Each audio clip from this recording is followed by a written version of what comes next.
Pero creo que es decepcionante a veces ver que todavía contra estos rivales fuertes el Atlético no logra replicar ese planteamiento, ese estilo de juego ofensivo, sino que se vuelve a estancar en las mismas mañas del pasado.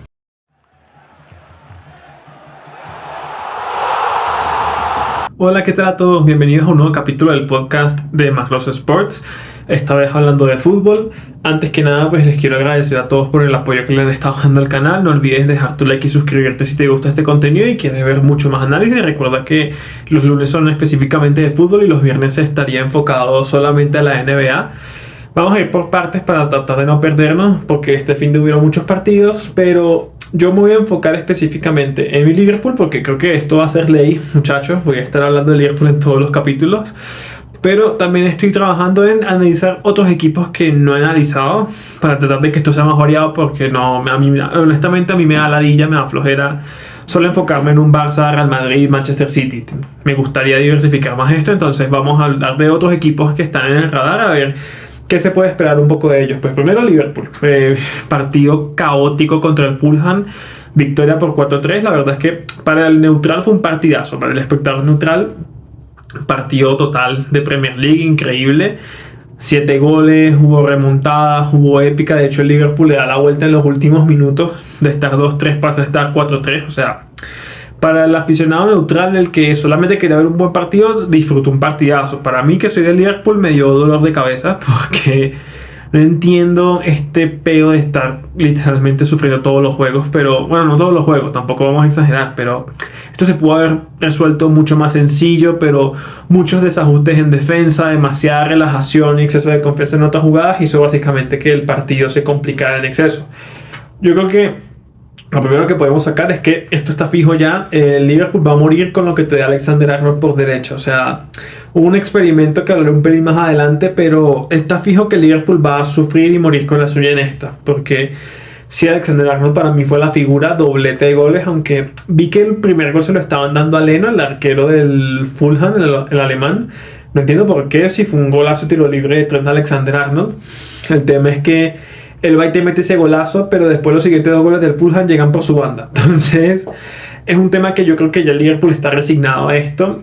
Va a tener que cambiar muchísimas cosas en el esquema para tratar de que esto no le afecte tanto, porque lo que yo he mencionado en otros capítulos, todo extremo que ataca Alexander-Arnold le gana, y muchas veces hay un tema de que ese espacio queda muy solo, y McAllister de 5 no tiene esa clarividencia, por así decirlo, para taparte ese costado en el tema de la defensa.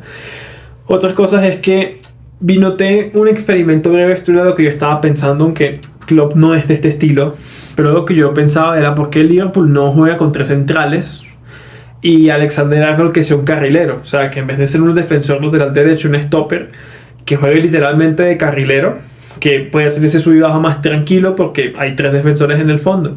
Esto creo que Klopp lo intentó un poquito, pero Joe Gómez igual seguía subiendo bastante, porque en un punto estaban Joe Gómez, Joel Matip antes de la lesión y Van Dijk en el fondo. En realidad son 3 centrales y tienes a Tsimikas y Alexander-Arnold por las bandas. A mí me gustó esos pasajes del Liverpool, pero al final Joe Gómez seguía subiendo bastante como un lateral normal, entonces creo que no fue exactamente 3 centrales lo que intentó hacer el Barcelona, el Liverpool en esta ocasión. Creo que hay muchos temas acá. Matip se lesiona, o sea, trabaja más. Se suma la baja de Thiago, la baja de Bajcetic, la baja de Alisson y la de Diogo Jota. Entonces ya van unos 5 o 6 lesionados en este equipo. Esperar que dejen de llegar lesiones, porque esta plantilla no es necesariamente larga para estar aguantando un ritmo tan alto y a la vez luchando por mantenerse sin lesiones durante todos los juegos. Creo que hay muchas cosas a destacar. O sea, primer gol de Alexis McAllister con la camiseta del Liverpool, a su vez también primer gol de Wataruendo. Fueron 2 golazos, obviamente el mejor fue el de Alexis McAllister, esa volea sensacional, eso no lo paraba nadie, ni Casillas ni Buffon combinados te sacaban ese gol. O sea, la verdad, la pegada que tiene McAllister a veces es espectacular. Ya lo habíamos visto en tema de pases, porque tiene unos buenos cambios de dirección, unos buenos balones filtrados, pero aquí agarró de volea sabroso. Nada que hacer para Leno. Y bueno, Endo con bastantes ganas, con bastante ímpetu, y mete el gol, en ese caso el empate, el 3-3 para ese momento. Entonces me parece que los cambios aquí sí hicieron mucha mella. Vamos a ver si En el caso de Endo, esto es lo que le puede ayudar a mantenerse más estable en el 11 titular o ver más minutos, porque lo veníamos mencionando que Wataru Endo no venía siendo el mejor del equipo, o al menos estaba entre los mejores fichajes. Me parecía que estaba quedando mucho a deber porque el ritmo de la Premier League se lo estaba comiendo, entonces es bueno que meta este gol para que empiece a agarrar un poquito de confianza. Y ya yo creo que esto es lo que pudimos notar de Liverpool. Sigue teniendo un ataque espectacular, pero tiene todavía muchas desconcentraciones en la defensa. McAllister yo creo que ya es fijo que va a ser 5 titular. No, a mí no me gusta en lo personal, que ya lo he mencionado muchas veces, pero es fijo que va a tener este rol de regista, que es el que tenía Andrea Pirlo en sus años en el Milan, que es un 5 que no es defensivo como tal, porque el tipo no tiene esa capacidad defensiva para cubrir espacios o para quitar muchos balones, pero es capaz de organizar al equipo desde esa posición. Yo creo que ese va a ser el perfil de él. Va a depender mucho de que otros volantes tengan al lado para que lo ayuden en ese retroceso, pero creo que tenemos que ya centrarnos en que este va a ser el rol de Alexis McAllister de aquí en adelante. Yo no creía que solamente por esta temporada, porque creo que dependiendo de cómo le vaya en Premier y de si ganan una Europa League, para mí McAllister ya quedaría fijo en este rol. Y bueno, estos son como breves comentarios del Liverpool. Voy a centrarme en los equipos como que les mencioné, que quería analizar otros equipos. Vamos a empezar por el Paris Saint-Germain, que voy a mencionar algo. Yo tengo una pava sensacional porque son equipos que venían relativamente bien, porque vamos a hablar del PSG, del Bayern Leverkusen y también del Atlético de Madrid, pues ya lo vieron en la miniatura, ¿no? Venían bien, yo me pongo a verlos y no ganan. O sea, definitivamente la sal que les estoy pegando no es normal, pero empecemos por el equipo de Francia. Para empezar, yo creo que me rindo con Donnarumma. O sea, sé que está muy joven, tiene 23 años creo, o sea, tiene mi edad, literal, es un poquito menor. Pero no, yo creo que no se le ven mejoras. O sea, es un arquero que ya cuando tuvo el error ese, la cagada contra el Madrid hace 2 años en Champions, se notaba que el tipo no tenía esa mentalidad o esa personalidad para este tipo de juegos tan importantes. Se le empezaron a ver muchas más costuras, más errores. Y bueno, ahorita en Champions contra el Newcastle, el gol que les meten al principio viene producto de un rebote muy ridículo, muy pobre, que dejan a Roma ante un tiro que la verdad no era tan difícil.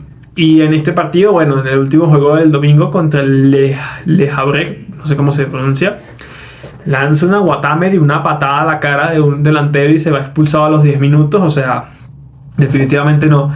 O le ponen un buen psicólogo, le ponen el psicólogo de Ferran Torres para que active esa mentalidad de tiburón, o Donnarumma está jodido y el PSG le va a tocar buscar arquero. Sabemos que estuvo tapando ahorita Arnaud Tenas, que creo que es un canterano que estuvo en el Barcelona, porque Keylor Navas está lesionado. Pero yo en lo personal, si soy del París, yo creo que ya empezaré a buscar por el mercado un mejor arquero que me dé más confianza, porque yo creo que Donnarumma llegaba con esa capa, esa vitola de ser importante con Italia en la Eurocopa que ganó Italia, de ser importantísimo en el Milan, y a la vez porque era muy joven, entonces se veía como una proyección importantísima para tener un arquero para más de una década. Pero estos años han sido bastante decepcionantes, entonces también me pone a dudar si Donnarumma es el arquero ideal para este equipo y también para la selección de Italia, porque Italia ya le salen otras opciones. Tienes a Provedel, tienes a Vicario, que lo viene haciendo bastante bien en el Tottenham. Entonces yo creo que Donnarumma se está pagando, desafortunado porque es un arquero bastante joven, pero tiene demasiados errores, demasiadas cagaditas que hacen que al final le cuesten muchos goles o muchos errores al equipo. Otras cosas que estuve mirando del Paris Saint-Germain, porque yo le tenía mucha fe al equipo, la verdad. Yo sí notaba que con las salidas de jugadores como...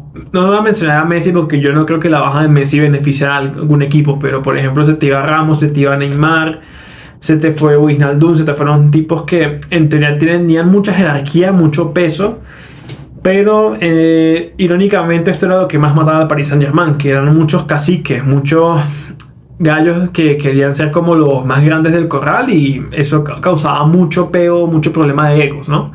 Entonces era bueno ver cómo le iba a este equipo, con Mbappé ya como la única figura indiscutida y con un buen equipo de soporte, con Dembélé, Gonzalo Ramos, Kolo Muani, Vitinha, Skriniar, Marquinhos. O sea, tenía muchas ganas de ver cómo se desarrollaba el equipo así.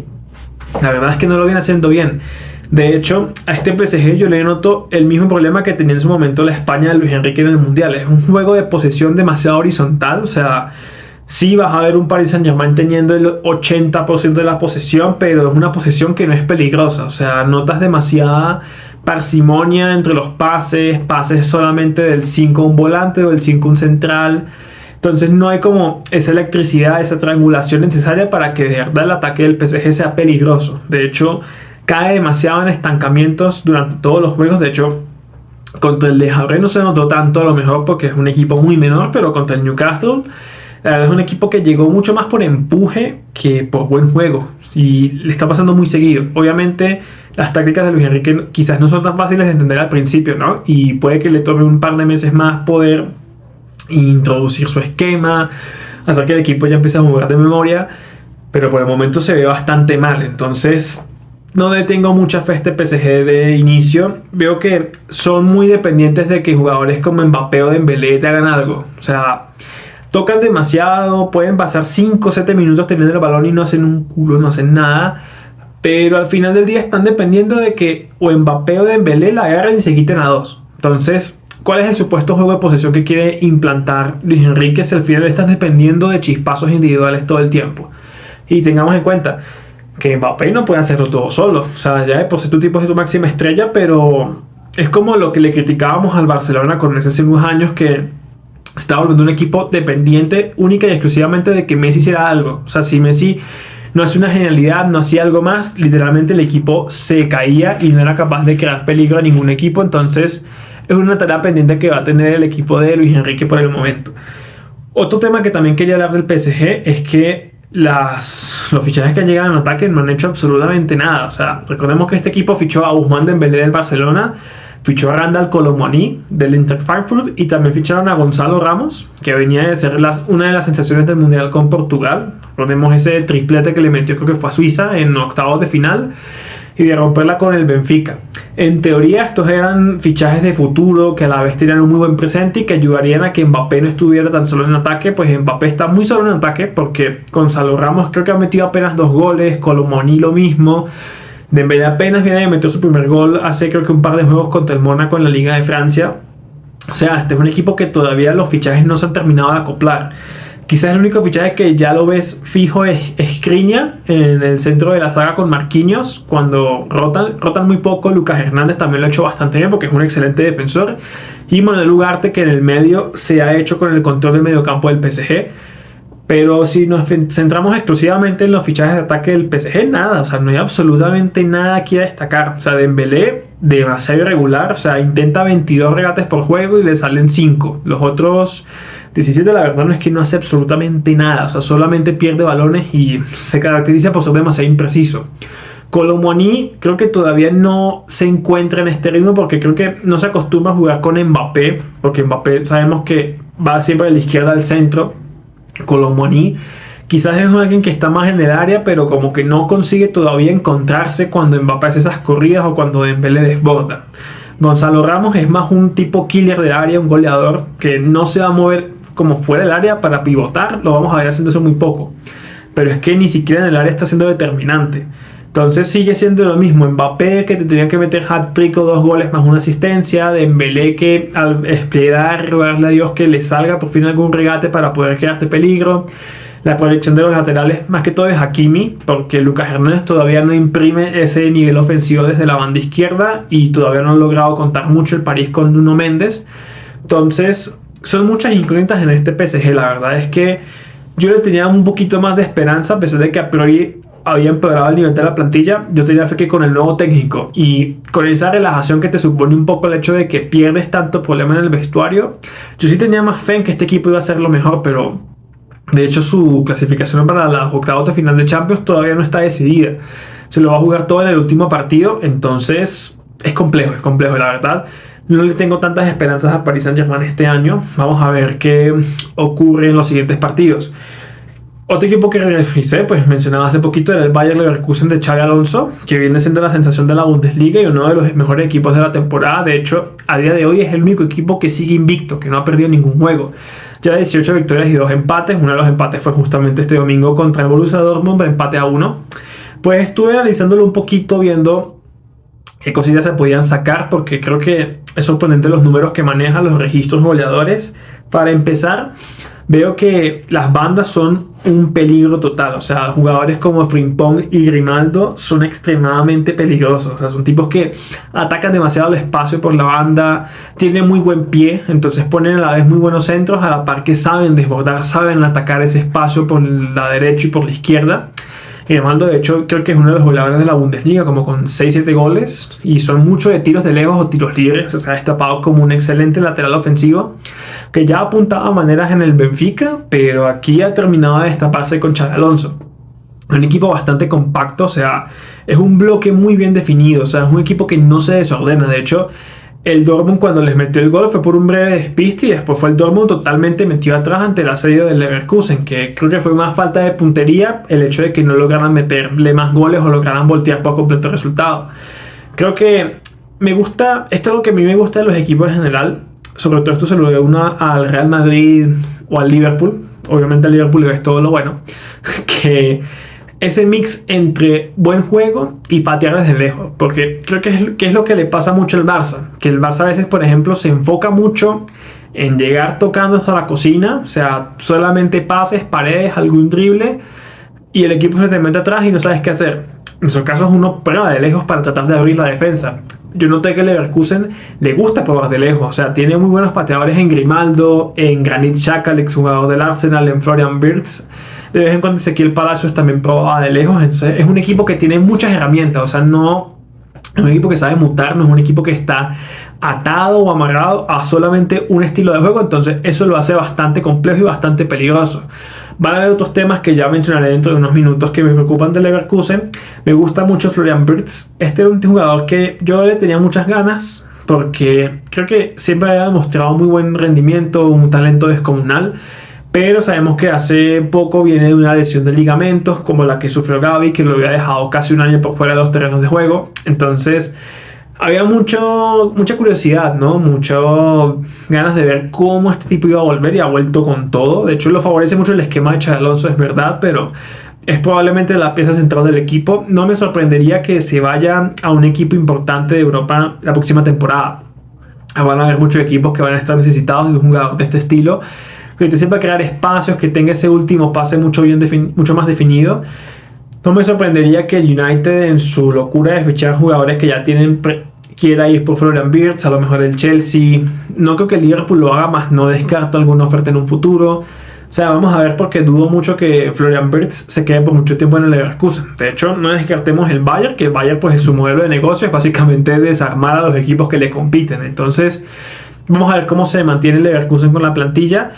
Yo creo que el problema de este equipo va a ser la plantilla, porque es muy corta. O sea, de hecho, en este partido contra el Dortmund creo que se notó que solamente tenían unos 2 cambios ofensivos, que fueron, no me acuerdo, uno y Patrick Schick, que no es un mal delantero, de hecho fue el que le pone la asistencia a Bonafice para que empatara el partido. Pero es una plantilla corta, o sea, creo que esperemos que no, pero suele pasar mucho este tipo de equipos que arrancan con todo, con una motivación sensacional, pero empiezan a caerle las lesiones, ya sea por excesivo desgaste, porque estos son equipos que tú ves que tienen el 11 y son 2 o 3 cambios. Entonces cuando rotan, solamente rotan 2 jugadores, rotan muy poquitos. Entonces eso produce que muchas piezas empiezan a tener un desgaste importante. Así que mucho ojo, porque yo creo que esto puede joder un poquito las aspiraciones de un Bayer Leverkusen. Yo lo veo muy potente, pero dudo mucho que gane la Bundesliga, porque al final sabemos que esto es una carrera larga. El Bayern se especializa mucho en mantenerse a tope durante 38 o 36 jornadas, y el Leverkusen creo que es primera vez que está también en mucho tiempo. Hay que ver Xabi Alonso, que a pesar de que viene mostrando muy buenas maneras, no deja de ser un técnico bastante inexperto en la parte técnica, porque como jugador sabemos lo que ha sido, pero es muy inexperto en el tema técnico. Entonces vamos a ver qué le sigue pasando al Bayer Leverkusen. Viene jugando bastante bien, de hecho es un equipo bastante atractivo de ver. De hecho, si tienen tiempo para ver un partido de ellos, aunque sea un tiempo, véanlo, porque de verdad te vas a divertir. Eso es un equipo que da gusto verlo jugar muchísimo. Entonces, no sé, yo creo que los va a terminar matando a final de temporada eso, que la plantilla no va a ser tan larga para poder disputar todos los frentes. Y también estuve mirando el Atlético de Madrid, que lo que yo digo, o sea, venía jugando sensacional, una racha de victorias importantísima. Vengo yo a verlo contra el Barcelona justamente y se murió un poquito eso. Yo creo que el Cholo hizo muchos errores, tuvo muchos errores en este planteamiento, pero primero vamos a ir en el análisis global de lo que viene siendo la temporada y una vez terminé y me enfoco un poquito más en el partido. Para empezar, Griezmann para mí es el mejor jugador de la liga con Bellingham, o sea, ellos dos van a estar disputándose el MVP de la Liga de España, porque creo que Bellingham obviamente pues es maravilloso porque es un volante al final del día, se supone que no es un atacante pero está siendo el goleador de la Liga de España, pero tampoco es que Griezmann se quede atrás, el tipo mejora toda la jugada del Atlético, o sea, cada balón que toca, cada participación que él tiene en campo contrario tiene sentido, le cambia todo el estilo de la jugada, siempre hace lo que la jugada pide, tiene ese toque de mago de siempre hacer lo mejor para el equipo. Entonces yo creo que cada vez que el balón pasa por sus pies, el Atlético tiene una chance de peligro clarísima, o por lo menos mejora mucho las posibilidades de poder crear peligro. Entonces creo que esta va a ser una linda lucha entre Griezmann y Bellingham, a ver quién va a ser el mejor jugador de la liga al final de temporada. Esperemos que no haya lesiones de por medio para ninguno de los dos. Bueno, Bellingham ya está con unas molestias en el hombro, pero ha seguido jugando casi sin ningún problema, entonces dudo mucho que eso lo vaya a molestar más adelante. Yo veo que han enfocado muchísimo en jugar con 5 defensores. Bueno, son 5 en el dibujo, porque al final creo que siempre el de la izquierda no suele ser un lateral izquierdo como tal, es un extremo que está jugando mucho más retrasado. En muchos casos es Samuel Lino, en muchos casos es Riquelme. Riquelme es el que viene jugando recientemente. Creo que en ambos casos, ya sea con Riquelme o con Samuel Lino, se nota es el tema de la defensa, porque son en realidad extremos que tienen muy buena vocación ofensiva, pero si los empiezas a buscar en ataque, vas a verle las costuras, porque al final no son laterales, no es su oficio. Entonces, por ejemplo, podemos notar que a un Riquelme le cuesta mucho más ese retroceso, o si se enfrenta a un extremo más encarador, o le hacen un 2-1 mucho más fácil, el Atlético puede empezar a sufrir un poquito por esa banda.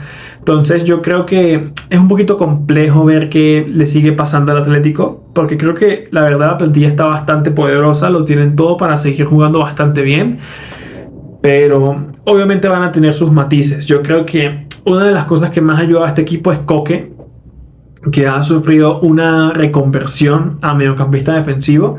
Koke siempre había sido un volante más box to box, un volante mixto. Muchas veces lo notábamos también que él jugaba también, escoraba una banda a la derecha, no necesariamente porque tuviera explosividad o dribbling, era más porque era muy disciplinado tácticamente y tenía muy buen centro, o sea, muy buen pie, entonces lograba poner centros muy buenos a jugadores como Griezmann, como Morata, en otras épocas eran Diego Costa, Mario Mandzukic. Entonces creo que ese era uno de los roles que tenía Koke. Ahorita mismo como capitán ha cambiado totalmente su rol, ahora es un 5 defensivo posicional que aporta en todo, o sea, aporta mucho en recuperación y también aporta mucho en salida. Entonces creo que esa reconversión de Koke a un medio centro puro, medio centro defensivo como 5, ha hecho también que las opciones del Atlético suban, porque esto logra que jugadores como Llorente, Pablo Barrios, Rodrigo de Paul logren liberarse más al momento de atacar, porque son jugadores que al final necesitas que tengan esa libertad, por así decirlo, de tomar espacios en ataque. Koke, como esa ancla, ha logrado mejorar muchísimo el rendimiento ofensivo del equipo, los ha maximizado. Entonces, también otra de las cosas que a mí me ha gustado, y obviamente le voy a medio pegar un poquito al Cholo en unos minutos, pero primero creo que el Cholo se está reinventando. Creo que todos teníamos en mente ese Atlético rácano, que le costaba mucho atacar, que se centraba muchísimo en los partidos en solamente defender o buscar un buen contraataque y simplemente cuidar el resultado. Venimos viendo los últimos juegos un Atlético mucho más ofensivo, con un Griezmann como conector que hace todo bien. Las bandas son un puñal, porque ya sean Samuel Lino, Riquelme por izquierda, tienes a Nahuel Molina por derecha, que después del Mundial se creció un montón y viene jugando bastante bien. Llorente también te puede cumplir esa función de lateral derecho. Los volantes como el mismo Llorente, Rodrigo de Paul, Pablo Barrios, cuando se sueltan crean muchísimo peligro. Morata viene de dulce, ha estado metiendo varios goles consecutivos. Entonces yo también creo que el Cholo ha logrado reinventar un poquito la rueda, porque yo sí he notado algo con él de que tenía jugadores para desarrollar un fútbol mucho más ofensivo, mucho más complejo, pero como que estaba enamorado de su misma táctica de hace 5 o 7 años, y eso a la vez estaba haciendo que el Atlético se estancara, involucionara un montón. De hecho, creo que llevaban 2 Champions consecutivas que no estaban pasando de fase de grupos, o por lo menos que se estaban yendo a las primeras de cambio. Entonces es muy bueno ver al Cholo logrando todo esto. Ahora, ¿por qué digo que le voy a pegar? Porque esto no se vio contra el Barcelona. Entonces aquí también hay otra tarea, porque yo no sé si tenga que ver con el tema de que jugaron de visitantes, porque cuando jugaron contra el Real Madrid se vio a este Atlético valiente que buscaba el área con manos mordientes, ¿no? Pero aquí contra el Barcelona, de hecho, el primer tiempo fue un Atlético Madrid encerrado, que el Barça tuvo todo el tiempo del mundo para hilvanar jugadas, para tocar, para penetrar por los costados. O sea, se vio un Molina muy superado, Riquelme le costó mucho entrar en juego, los mediocampistas casi no tenían el balón, Griezmann participó muy poco a la vez por ese planteamiento que el Cholo puso de entrada. O sea, se vio un Atlético Madrid muy tímido y esto no era lo que se esperaba. De hecho, fue en el segundo tiempo, ya después de estar abajo 1-0 con ese gol de Joao Félix, que el Atlético empieza a mejorar y empieza a buscar más chances, que bueno, ya hay un tema también de no lograr definir, y Iñaki Peña, el arquero suplente del Barça, que lo viene haciendo bien en los últimos juegos, salvando muchísimo al equipo. Pero creo que es decepcionante a veces ver que todavía contra estos rivales fuertes el Atlético no logra replicar ese planteamiento, ese estilo de juego ofensivo, sino que se vuelve a estancar en las mismas mañas del pasado, de querer estar metido atrás y solamente defender, o ver qué no sale después de un pelotazo. Me parece que esta es una plantilla que es mucho más larga que años anteriores, con muchas más variantes. Yo creo que deberían poder hacerlo mejor, más que todo contra el Barça, que un Barça que venía bastante mal y que, por ejemplo, venía demostrando el Barcelona que ante equipos que le presionaban muy alto sufría un montón, y el Atlético no aprovechó eso, simplemente se echó para atrás y dejó que el Barcelona hiciera su juego, lo que llevó a uno de los mejores partidos del Barcelona en la temporada. Entonces creo que esto fue bastante decepcionante de ver. Vamos a ver cómo se sigue desarrollando en las siguientes jornadas. Yo creo que el Atlético va a seguir allá arriba luchando, pero no les voy a mentir, para mí fue un poquito decepcionante ver esto del Atlético para este momento. Y bueno, para ya cerrar, vamos a hablar de un par de noticias que he estado mirando en algunos medios sobre fichajes, que obviamente van a ser más que todo para final de temporada, no creo que sean para esta. Pero por ejemplo, el Madrid, Ancelotti confirmó que no va a hacer más fichajes, o sea que es fijo que independientemente de lo que pase, ahorita mismo en enero no va a fichar a nadie. Yo sigo pensando que para mí es un error que le va a costar muy caro, porque para mí esto es un tema de, yo no sé si es terquedad o es que el mismo Florentino le dijo que no iban a fichar a más nadie debido a que van a buscar un hombre más gordo para la próxima temporada. Pero esta es una plantilla que está bastante corta. De hecho, es sorprendente que el Madrid se mantenga compitiendo a pesar de que muchas veces juega la banca de la banca y aún así logran sacar los resultados. Pero yo creo que a la larga esto les va a costar muchísimos juegos y le va a costar la posibilidad de competir. De hecho, se sabe mucho que ya el Madrid se rindió con Mbappé, se supone, ¿no? Que ya no lo van a querer fichar. De hecho, salen muchos portales un posible movimiento de Mbappé al Liverpool, porque creo que han salido algunos reportes de que Mbappé le gustaba mucho el equipo red y que solamente se trataría de hacer este traspaso si Mohamed Salah acepta la oferta de Arabia por 150 millones, lo cual le daría a Liverpool ese músculo económico para cometer ese fichaje. Pues a mí, ¿qué quieren que les diga? Si Mbappé se viene a Liverpool, yo sería el hombre más feliz del mundo, porque Salah ya no es el mismo. O sea, sigue siendo un jugador diferencial, pero ya no es ese extremo picante, explosivo que era antes. Ha agarrado un rol más de playmaker que todavía se está adaptando un poco. Pero, a ver, si me llegas con 130 millones, 135 por Salah de 32 años, que ya no está en el mejor momento de antes, te lo doy con moño y todo, te me vas. No necesariamente tenemos que buscar otro extremo potente, porque ya tenemos un buen ataque. Pero con esos 150 millones puedes fichar otras opciones como reforzar un poquito más el medio campo, buscar un central más para tratar de tapar posibles lesiones de Konaté y Matip, que ya se están viendo como los centrales que no son fiables por tantas lesiones. Pero claro, si llega Mbappé le da un salto de calidad indiscutible al equipo de Liverpool. También ha estado sonando mucho una noticia de que el Madrid está totalmente interesado en fichar a Alphonso Davies, lateral canadiense del Bayern Múnich, debido a que no están convencidos todavía con Ferland Mendy. Pues a Mendy sabemos que el tema de lesiones con él es una recurrente importante, y también el tema que Mendy es un muy buen lateral defensivo, pero el Madrid pide un lateral que haga ambas cosas, ataque y defienda, y Mendy no ataca bien. De hecho, cuando él está, es una opción menos en ataque. De hecho, cuando la tiene en posiciones de ataque suele ser pérdida de balón casi asegurada. Fran García no lo ha hecho mal, pero no es titular, o sea, no tiene la calidad para ser titular como tal. Entonces creo que es entendible que el Madrid esté pensando en Alphonso Davies, que es un lateral que te hace de todo, es muy completo, muy físico. Yo creo que sería una adición importantísima y muy buena para el equipo merengue en caso de que logren acometer ese fichaje. El Bayern obviamente no lo va a poner tan fácil, pero esto es más un tema de que Davis no ha logrado renovar con el equipo bávaro todavía, entonces ahí el Madrid como que buscaría meter mano a ver qué puede sacar. Y nada, estaremos muy pendientes de la Champions porque creo que faltan todavía varios puestos por definir. Por ejemplo, el PSG todavía no tenemos claro si se va a clasificar o no. No puede perder, toca sí o sí salir a ganar. Creo que se enfrenta específicamente al Dortmund, que ya está clasificado, pero va a intentar también asegurar su primer puesto. Entonces vamos a estar pendientes con las últimas fechas porque prometen ser bastante importantes en la Champions. Y nada, muchachos, hasta acá llega el capítulo. De verdad, muchísimas gracias a todos los que llegaron hasta acá. Saben que aquí, como siempre, dejo en la descripción los enlaces a todas mis redes para que puedan ver. Como ya están viendo en Spotify, están ya todos los capítulos subidos. Voy a trabajar para tratar de subir otras plataformas de audio, como por ejemplo Apple Podcast o Google Podcast, para que el canal se diversifique un poco más. Síganme y dejen su like para ver más contenido. Por favor, si tienen amigos que les guste mucho el fútbol, la básquet, la NBA, compártanles el canal para que también vean todo esto.